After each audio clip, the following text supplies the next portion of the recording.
Assalamualaikum warahmatullahi wabarakatuh. Saya Yuniza Alzura dengan NIM 220466162 dari Prodi Pendidikan Sejarah. Baik, saya akan menjelaskan tentang pengantar ilmu sejarah. Pertama, kronologis. Sartono Kartodirjo membagi dua konsep sejarah. Dilihat dari sejarah sebagai objektif. Sejarah sebagai objektif merupakan sejarah berupa kejadian atau peristiwa itu sendiri yang benar-benar terjadi sesuai dengan ruang dan waktu masa lalu.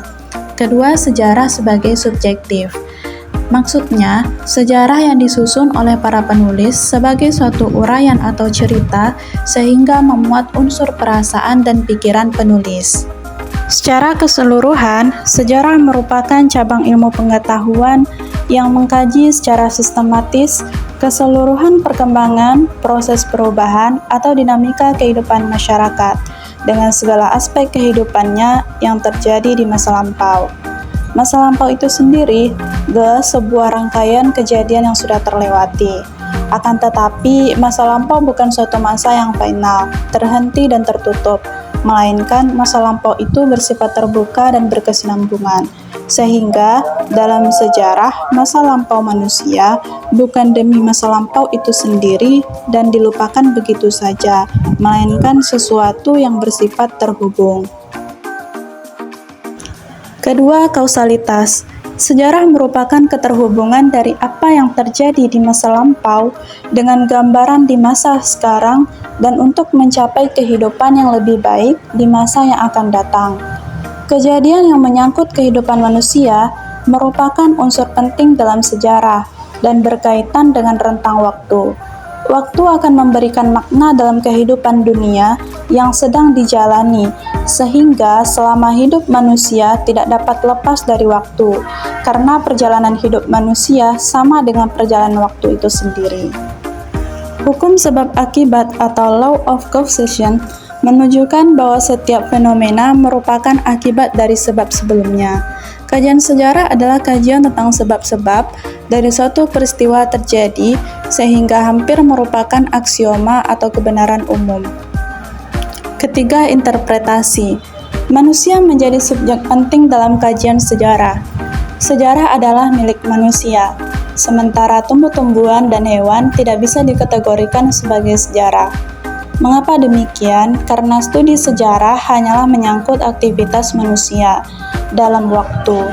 Manusia, waktu, dan ruang sejatinya bukanlah tiga aspek yang terpisah. Malah, justru ketiga hal tersebutlah yang membentuk sejarah.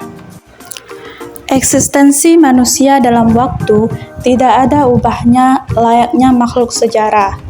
Kedudukan ini disandang manusia karena kemampuannya menciptakan dunianya sendiri.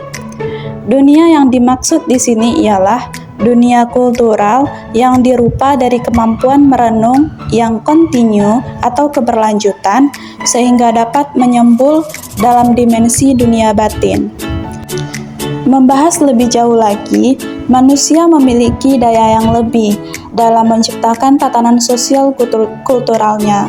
Hasil karya inilah yang kemudian berdialektika menjadi muatan yang mengisi memori kolektif manusia. Sejarah adalah memori yang dikenang oleh banyak orang. Mengapa demikian? Karena sejarah akan senantiasa menghadirkan sajian yang baru, seakan tidak akan pernah habis dipanen dari masa yang terlewatkan. Keempat, tiga dimensi waktu. Kelangsungan waktu dalam kesadaran manusia terbagi menjadi tiga dimensi, yaitu waktu yang lalu, waktu sekarang, dan waktu yang akan datang.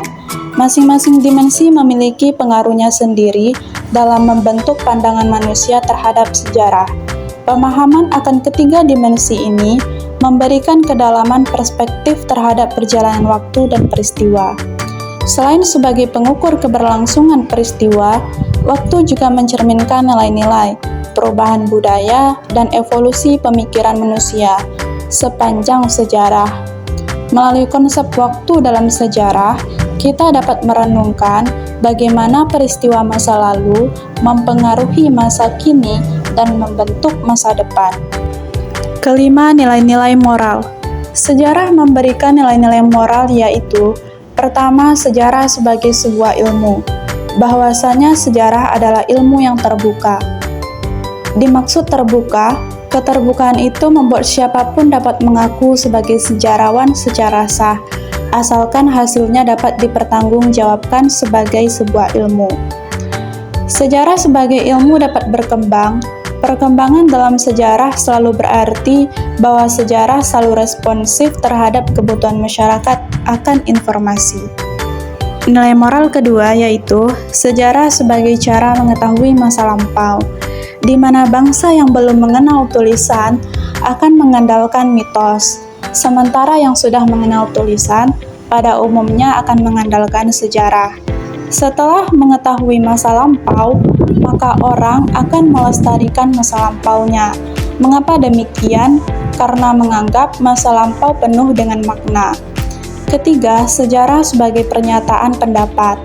Banyak penulis sejarah yang menggunakan ilmu-ilmunya untuk menyatakan pendapat atau berargumen.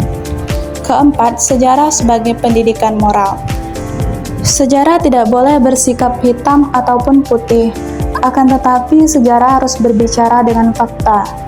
Tanpa fakta, sejarah tidaklah boleh bersuara. Baik, demikianlah yang bisa saya jelaskan. Saya sudahi dengan wassalamualaikum warahmatullahi wabarakatuh. Berikut daftar referensi yang saya gunakan.